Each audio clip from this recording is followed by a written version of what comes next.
Bueno, entonces vamos a continuar con la lección número 11 de Deuteronomio, que se titula Escoge la vida. Este es el título de esta lección número 11, que abarca los capítulos 27.1 al 30.20 de Deuteronomio. Así que estamos ya casi al final de Deuteronomio. Y el versículo central es el Deuteronomio 30:19, que dice: Hoy pongo al cielo y a la tierra por testigos contra ti, de que te he dado a elegir entre la vida y la muerte, entre la bendición y la maldición. Elige, pues, la vida, para que vivan tú y tus descendientes. Bueno, esta es la palabra del siervo Moisés, que está representando la voluntad de Dios hacia el pueblo. Vamos a continuar entonces con este sermón de Moisés, donde está exhortando al pueblo de Israel, dándole la opción entre la bendición y la maldición, y que nosotros somos los responsables de tomar y optar por la bendición, por la vida. Por eso escoge la vida, dice, toma la vida, escoge la vida. Este es el capítulo de hoy. Bueno, la pregunta número 1 de la primera parte, que se subtitula La bendición y la maldición, que es hasta el capítulo 28-68, dice: ¿cuál es la tarea que los israelitas deberían cumplir el día que entren a Canaán? ¿Por qué Dios les ordenó escribir la ley sobre las piedras, edificar un altar de piedra y ofrecer sacrificios en honor a Dios? Dice el versículo 1 del capítulo 27, Moisés y los ancianos de Israel le dijeron al pueblo esta orden: cumple todos estos mandamientos que hoy te entrego. Cuando dice cumple todos estos mandamientos que hoy te entrego, no significa que cumpla este mandamiento de hoy que te estoy ordenando, nada más, sino se está refiriendo a todos los mandamientos de Dios en general. Y versículo 2 dice: después de cruzar el Jordán, de entrar en la tierra que el Señor tu Dios te da, levantarás unas piedras grandes, las revocarás con cal y escribirás sobre ellas todas las palabras de esta ley. Esto lo harás después de cruzar el Jordán y de entrar en la tierra que el Señor tu Dios te da, tierra donde abundan la leche y la miel, tal como el Señor tu Dios se lo prometió a tus antepasados. Cuando hayas cruzado el Jordán, colocarás esas piedras sobre el monte Ebal y las revocarás con cal, tal como te lo ordeno hoy. Edificarás allí un altar de piedra en honor al Señor tu Dios, pero no con piedras labradas con instrumento de hierro, sino con piedras enteras.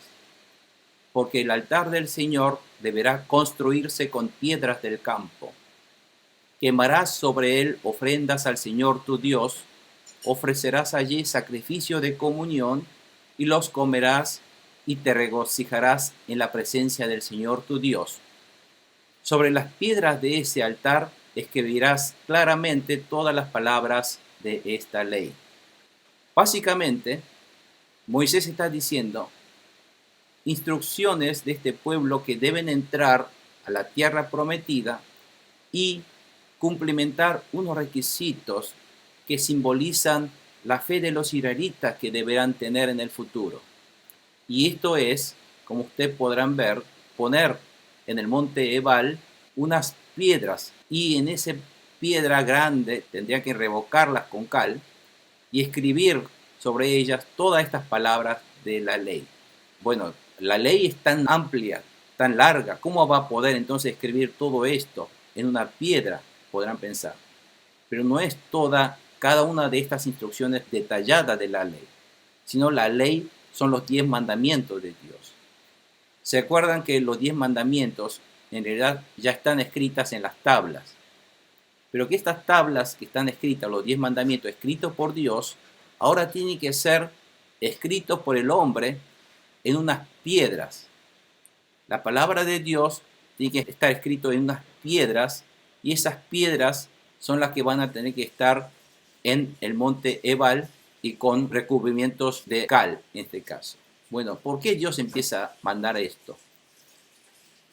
Ustedes saben que en la antigüedad cuando quieren que unas leyes o cuando unas normativas de la vida sean perpetuas, sean duraderas, lo que hacían era comúnmente colocar en algo que sea inalterable. Y en la época antigua, algo inalterable eran piedras, eran monolitos. Con esa idea de que algo perdurable se mantenga, utilizaban piedras. Y ustedes se acuerdan que cuando querían hacer un convenio duradero, algo que sea un monumento recordatorio duradero, eterno, lo que hacían colocaban piedras y esa piedra se simbolizaba un convenio eterno. Ahora, el convenio eterno que se hacía a través de piedras tiene que estar claramente inscritas bajo unas normativas de Dios y estos son los 10 mandamientos. Por eso, las piedras grandes simbolizan algo duradero, algo monumental, perpetuo. Y ese algo perpetuo que tiene que tener es la palabra de Dios, que la palabra de Dios fuera cumplida de generación en generación. Porque el hombre después de 70 años muere, pero el que sí va a permanecer allí va a ser piedras, ¿cierto? Va a ser rocas que van a perdurar generación por generación. Entonces, la idea de escribir estas piedras es para que estas palabras de Dios fueran duraderas eternamente de generación en generación.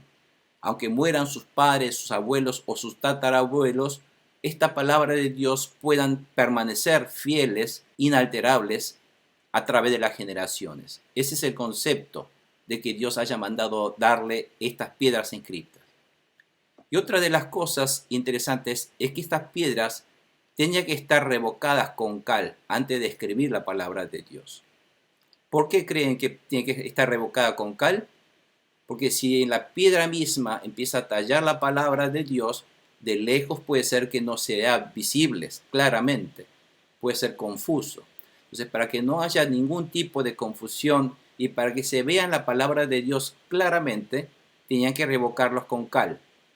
Entonces, cuando se revoca con cal, ustedes saben que la cal es blanca, entonces hace que la palabra de Dios en un fondo blanco, en la piedra, sea tallada para que pueda ser muy visible claramente.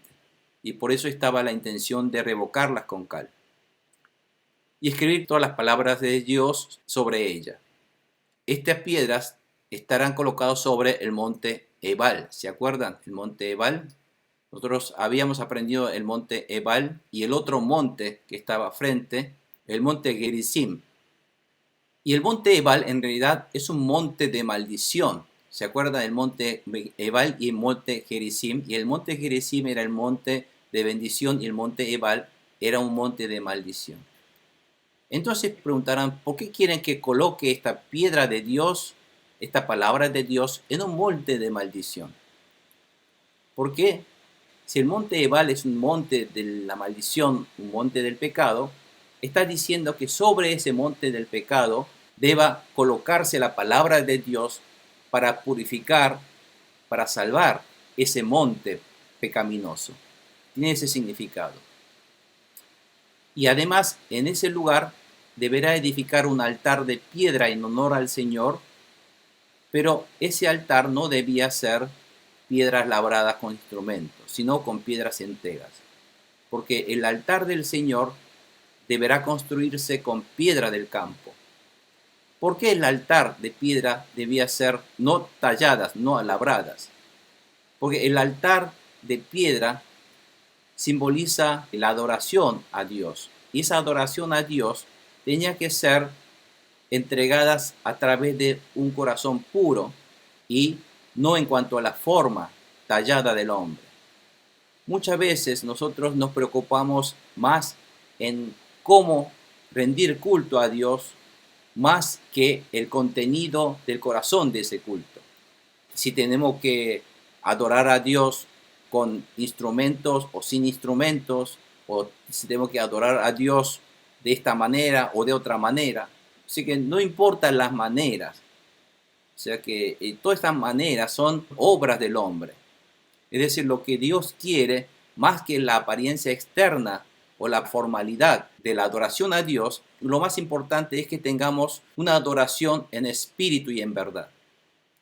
No la forma en sí, no la formalidad, sino el contenido espiritual del corazón, de todo corazón.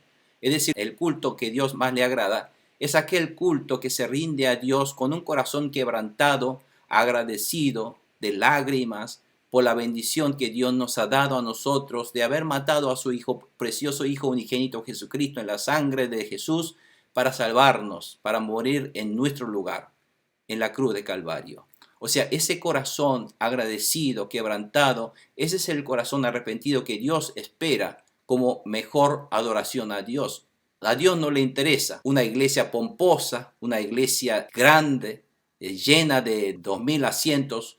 A Dios no le interesa una iglesia tipo anfiteatro, donde haya grandes instrumentaciones, equipo de audio de millones de dólares. Eso no le interesa a Dios. Porque si no hay un corazón en ese lugar arrepentido y quebrantado, eso no sería una verdadera adoración en espíritu y en verdad a Dios. Por eso está diciendo eso de no tallar esas piedras labradas. Y otra de las cosas que podemos ver, que el objetivo de todo esto es que el pueblo de Israel terminar de estas ofrendas entregadas a Dios a través de ofrendas quemadas sobre el altar, que serían ofrendas de holocausto. Ustedes recuerden que holocausto eran adoraciones a Dios a través de una entrega y abnegación completa a Dios. Entregar el 100% de nuestro corazón al Señor. Es decir, Dios quiere que nuestro corazón esté siempre hacia Dios al 100% y no que estemos a medias con Dios y a medias con el mundo.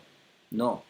Dios no quiere eso. Dios quiere que nuestro corazón enteramente abnegados a Dios, y eso es el corazón, el espíritu de la ofrenda quemada en el fuego, que es el holocausto. Además del holocausto, está ordenando que también tenga unos sacrificios de comunión, y el sacrificio de comunión eran ofrendas relacionadas con una comunión con Dios, una relación profunda, allegada, íntima con Dios, para poder sentir ese gozo y el regocijo en el corazón nuestro en la presencia de nuestro Dios. Donde está la presencia del Dios que nos ama, el hombre siente ese regocijo y la felicidad.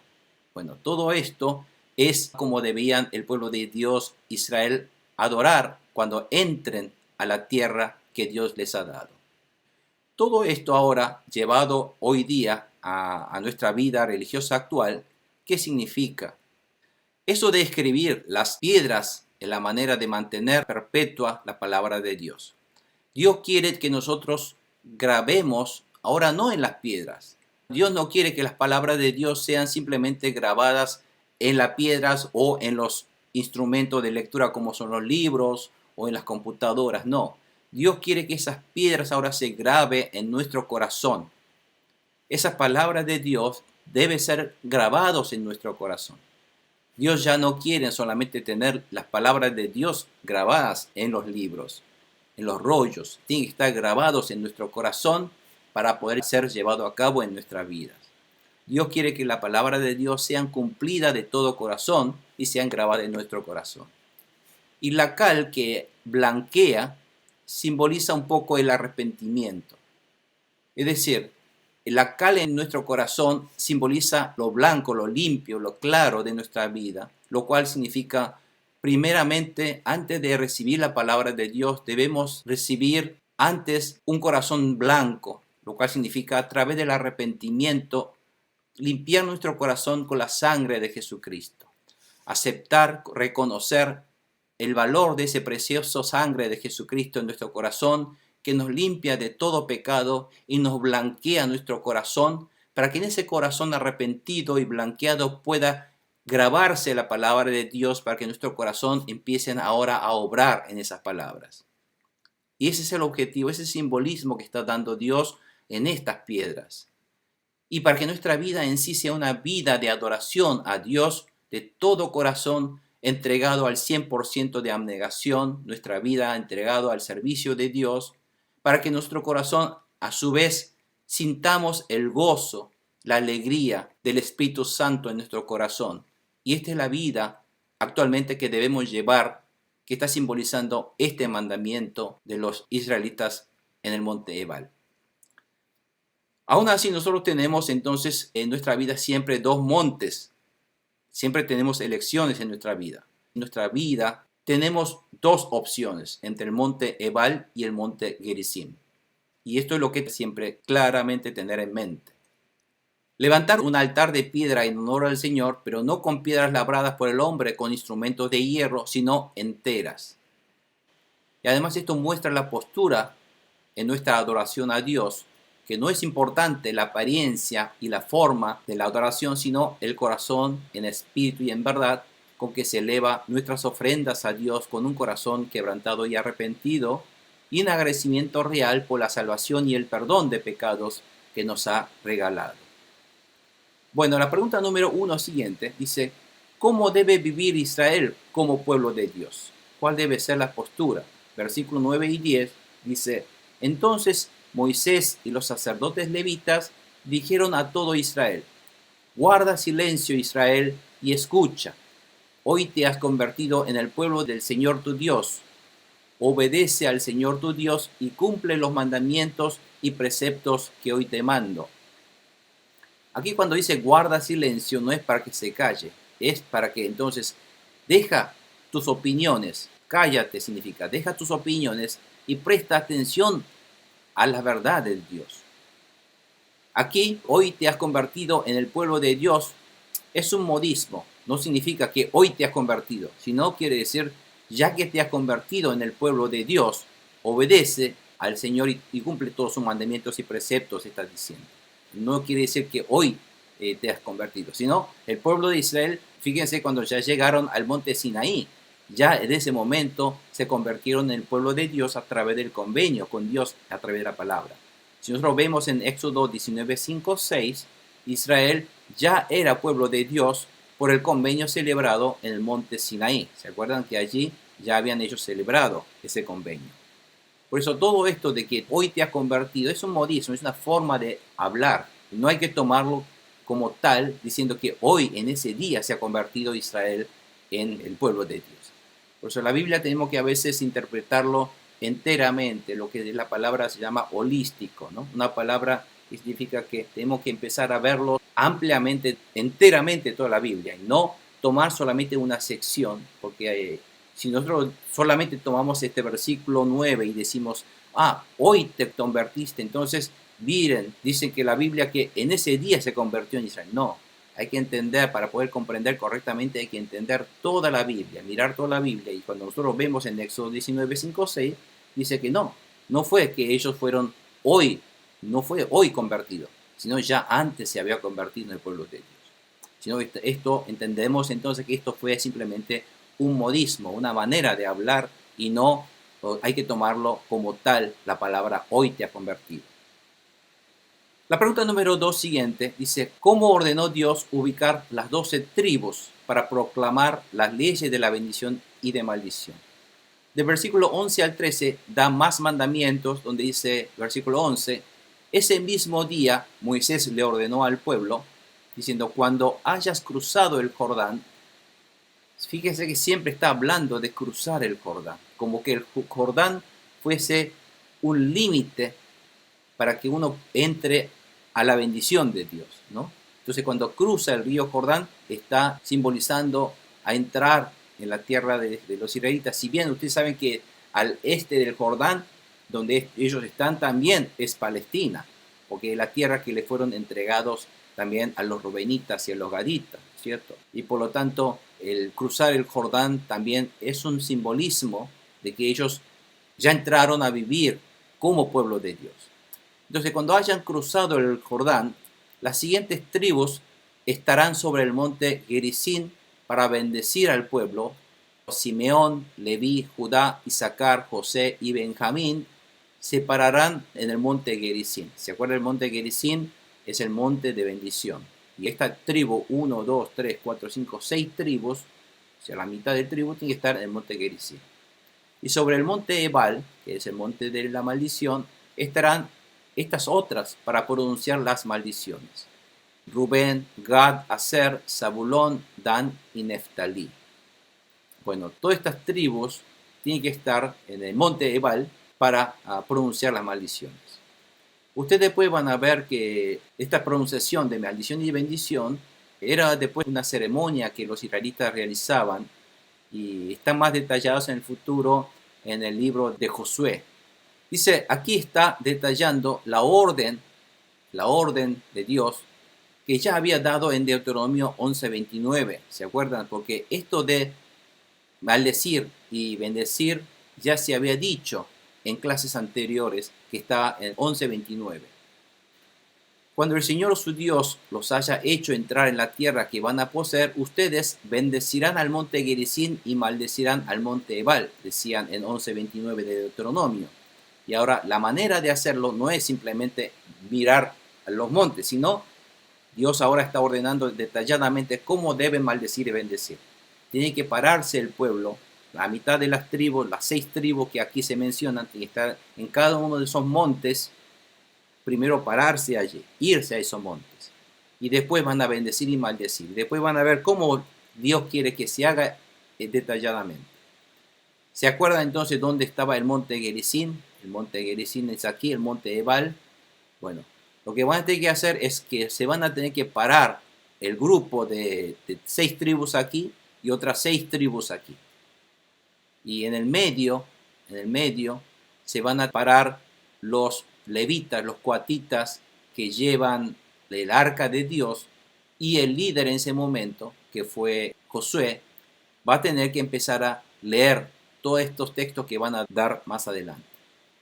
Ustedes saben que Gerizim está aquí y Ebal está aquí, están un poco en el corazón de Israel, en el lugar medio, por eso simboliza el monte Ebal y Gerizim como el corazón de Israel, en el centro de Israel.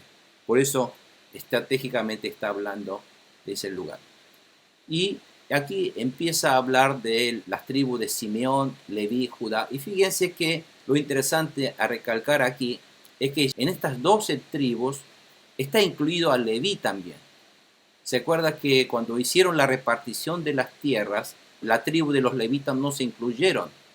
En lugar de eso, se dividieron a la tribu de José y después en la tribu de Rubén, Gad, Aser, Zabulón, Dan, Neftali. Y si nosotros un poco nos fijamos, Simeón, Leví, Judá, Isaacar, José y Benjamín, Simeón, Leví, Judá, Isaacar, 1, 2, 3, 4, y después está 5 y 6, estos y estos son los que van a estar en el monte de bendición, y después todos los demás restos estaban en el monte de maldición, para que más o menos vean cómo se han ubicado.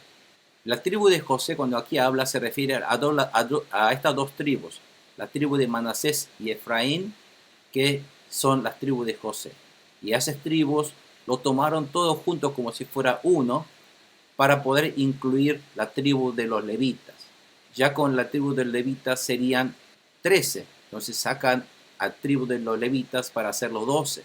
Pero ahora cuando incluye a la tribu de los levitas, fusionan a esta tribu de Manasés y Efraín llamándolo como la tribu de José. Eso es lo que tenemos que tener claro. ¿Por qué acá está hablando la tribu de José? Porque está incluyendo a la tribu de los levitas. Es decir, todo Israel tiene que estar parado en esto. Esto incluye porque los levitas también están dentro de la orden de la palabra de Dios. Tienen que respetar esa palabra de Dios. ¿Cuándo se elimina a los levitas? Cuando tiene que ofrendar sacrificios a Dios. Porque en ese momento los levitas tienen que servir a Dios en ofrendar sacrificios. Por eso ellos fueron excluidos. Pero en realidad, en esto de declarar bendición y la maldición, en esto de estilo de vida del pueblo de Dios, en la tierra prometida de Canaán, también se incluye a los levitas. La pregunta número 2 dice, ¿qué clase de personas declaró Dios que van a recibir la maldición? Bueno, ahí empieza ahora a hablar de cuáles son las declaraciones que deberán hacer. Dice, los levitas tomarán la palabra y en voz alta le dirán a todo el pueblo de Israel. Ahora empezarán a declarar estas maldiciones.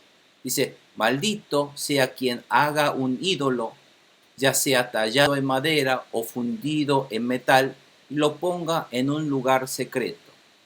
Ya Dios dice, ese será un maldito. Es creación de las manos de un artífice y por lo tanto es detestable al Señor. Y todo el pueblo dirá, amén. Tendrá que gritar. Entonces tendrá que recitar esta frase de que aquel que empieza a crear ídolos es un maldito. Entonces, para que el pueblo de Israel recuerden que eso no se debe hacer, la palabra de Dios, amén. Y continúa diciendo, maldito sea quien deshonre a su padre o a su madre, y todo el pueblo dirá, amén. Ahí también está otra cosa que no se debe hacer. Y otro dice, maldito sea quien altere los límites de la propiedad de su prójimo, y todo el pueblo dirá, amén. Están todos los patrones de la vida del pueblo de Dios. Dice, maldito sea quien desvíe de su camino a un ciego, y todo el pueblo dirá, amén. Maldito sea quien viole los derechos del extranjero, del huérfano o de la viuda. O sea que estas personas débiles dentro de la sociedad, como los extranjeros, que no gozaban todos los derechos, tanto los huérfanos o las viudas que no gozaban de todos estos derechos, entonces maldito sea aquel que viole estos derechos. Dios le está dando derechos, protección a este tipo de personas débiles de la sociedad, y aquel que viole esta palabra de Dios también será maldito, y el pueblo también gritará diciendo amén a esta palabra de Dios.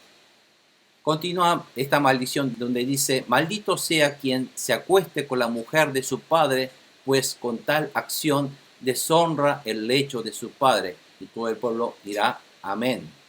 Yo creo que aquí Rubén habrá sentido algo, ¿no? Maldito sea quien tenga relaciones sexuales con un animal. Y todo el pueblo dirá amén. Maldito sea quien se acueste con su hermana, hija de su padre o de su madre. Aquí, ¿por qué aclara esto? Porque en la antigüedad, ustedes saben, en la época patriarcal, si su padre o madre diferente, entonces podía casarse. Y de hecho, Abraham se casó con su hermana Sara, pero no es una hermana de la misma madre, es de otra madre. Por eso acá está poniendo de claro manifiesto que esta hermana con quien no se debe casar es hija de su mismo padre y de su madre. Eso sí, no se puede. Y todo el pueblo dirá amén. Maldito sea quien se acueste con su suegra. Todo el pueblo dirá amén. Maldito sea quien mate a traición a su prójimo. O sea, esto es un asesinato. Y esto el pueblo dirá amén. Y maldito sea quien acepte soborno para matar al inocente. Es decir, uno acepta un soborno para dar un testimonio falso en contra de un inocente para que lo maten. Ese que aceptó el soborno también será culpable y será un maldito. Todo el pueblo tendrá que consentir y decir amén a eso. Y también dice, maldito sea quien no practique fielmente las palabras de esta ley, y todo el pueblo dirá amén. Entonces, estas son las maldiciones que deberán proclamar. Es un llamado de atención otra vez al pueblo de Dios para que recuerden cómo debe ser un pueblo de Dios, qué cosas no deben hacer. Por eso está la declaración de las maldiciones. Es una manera de recordar la palabra de Dios, estudiar la palabra. Esto es el estudio bíblico que le dieron en ese momento para que el pueblo recordara y pudiera obedecer esta palabra. Y esta maldición, estas declaraciones, esta orden fue cumplida por Josué cuando ellos entraron en la tierra prometida, y esto está registrado en el libro de Josué 8:30 al 35.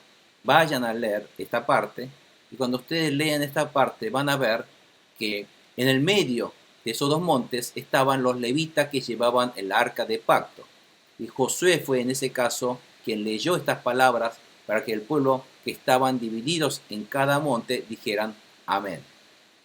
Para que podamos ver cómo era esta ceremonia de la maldición, entonces volvemos un poco otra vez a la foto. Separaban 6 tribus de este lado, 6 tribus de este lado, y aquí en el medio se ponían los coatitas que llevaban en sus hombros el arca de Dios, y fue en este lugar entonces que Josué empezaba a gritar, ¿no es cierto? Y dicen que hoy día este lugar en el medio, cuando se para de este lado, todo lo que grita aquí como si fuera un sistema acústico, dice que se puede oír todo lo que se está leyendo aquí. Y esto es un poco que muestra un acto en el cual el pueblo de Dios debe optar por la maldición o por la bendición. ¿Guiados por qué? Guiados por la palabra de Dios. La referencia está en la palabra de Dios, representado por el arca que llevan los coatitas aquí en este lugar. Entonces, en toda esta ceremonia tiene un simbolismo. ¿Cuál es el simbolismo de todo esto? Este simbolismo es la vida del pueblo de Dios. Como ustedes podrán ver, hoy día siempre tenemos opciones en el camino. Nuestra vida como pueblo de Dios tiene por optar por este camino de maldición, tomar una vida desobediente a la palabra de Dios o una vida de obediencia a la palabra de Dios. Entonces tenemos que empezar siempre, todo momento, optar por obedecer la palabra que está entonces simbolizando en estos actos. Y Dios quiere, como el pueblo de Dios hoy día también, siempre tenemos en nuestra vida el monte Ebal y el monte Gerizim. Siempre tomamos decisiones en todo momento, todos los días. Estamos frente a decisiones. ¿Qué hacer? Y esas decisiones tenemos que empezar en el medio, tener en mente en nuestro corazón la palabra de Dios para tomar nuestras decisiones. Y Dios quiere que el pueblo de Dios sea un pueblo guiado por la palabra de Dios, por las órdenes de Dios y cumplir la voluntad de Dios como el pueblo de Dios. Y en toda palabra, cuando Dios diga, siempre tenemos que decir amén. Amén con nuestro corazón, dispuestos a aceptar la palabra, dispuestos a obedecer la palabra de Dios. Eso es lo que quiere que nosotros hagamos. Pregunta número 3 dice, ¿cuáles son las bendiciones personales que se recibe al cumplir los mandamientos de Dios? Si realmente escuchas al Señor tu Dios, cumples fielmente todos estos mandamientos que hoy te ordeno, el Señor tu Dios te pondrá por encima de todas las naciones de la tierra.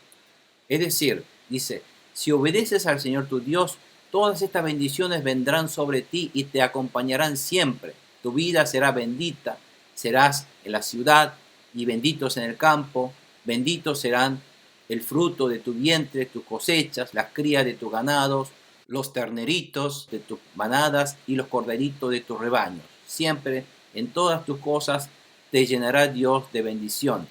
Y benditas serán tus canastas y tu mesa de amasar. Siempre habrá abundancia en tu vida. Bendito serás en el hogar y benditos en el camino. Donde estés, no importa en qué situación y en dónde, en qué circunstancia te encuentres. Siempre serás bendito porque Dios estará contigo y te llenará de abundancia y Él te guiará para superar todo tipo de problemas.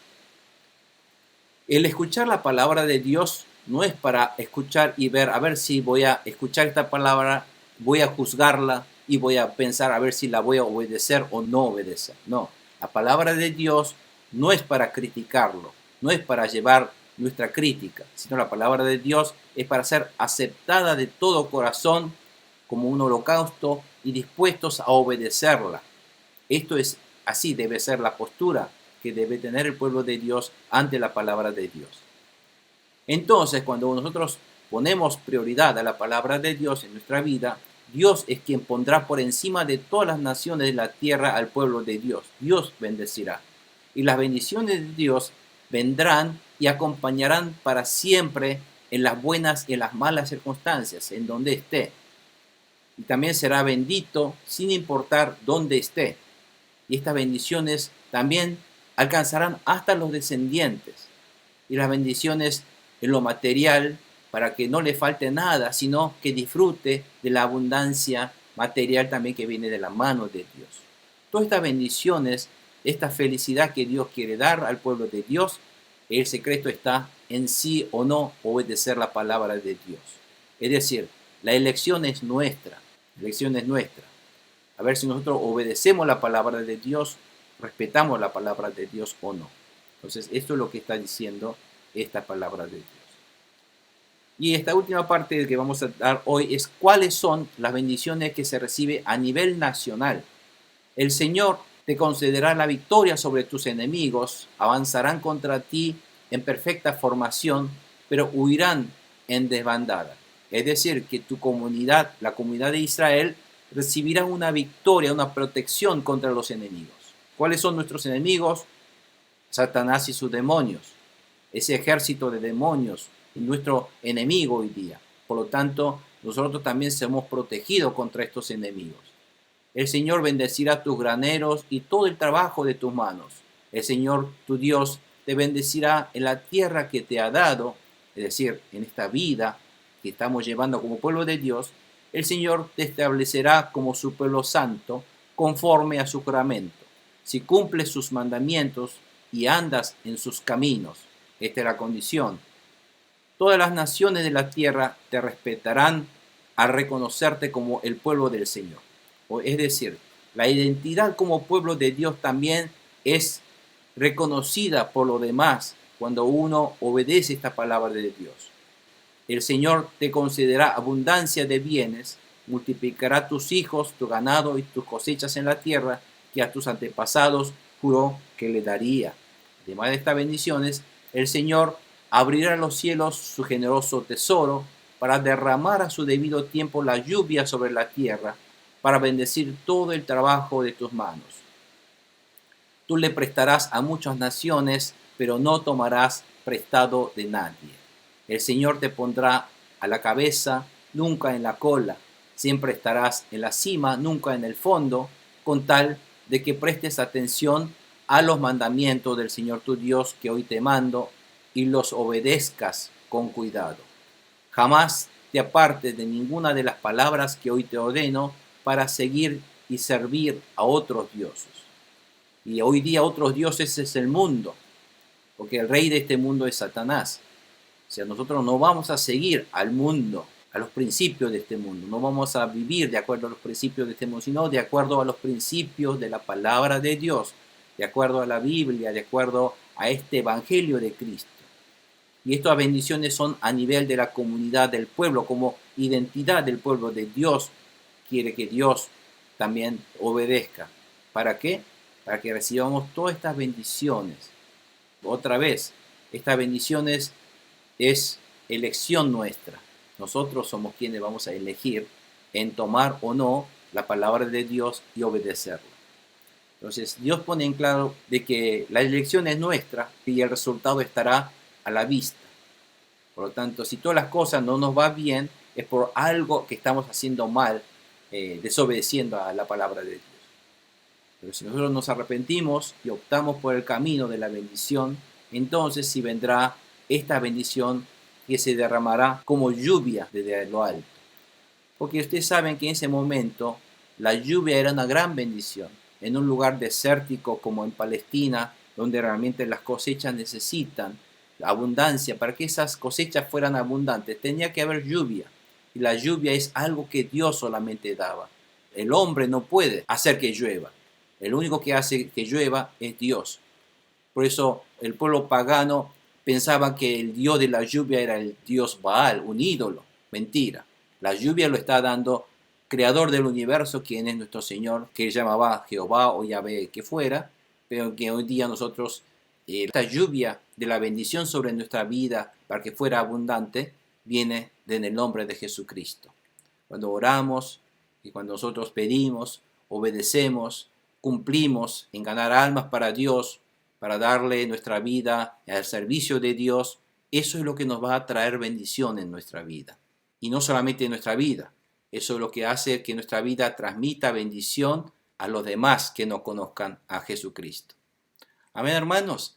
Bueno, vamos a dejar hoy aquí y vamos a orar. Vamos a cerrar nuestros ojos y vamos otra vez a pensar cuál sería la decisión que deberíamos tomar nosotros en nuestra vida hoy día también, de llevar la palabra en el corazón en obediencia, de esa manera poder cumplir la voluntad de Dios y tomar el camino de la bendición o el camino de la vida en Jesucristo, creyendo en Jesucristo. Y debemos transmitir y hacer que la gente también opte este camino de la vida, que es el camino de creer en Jesucristo.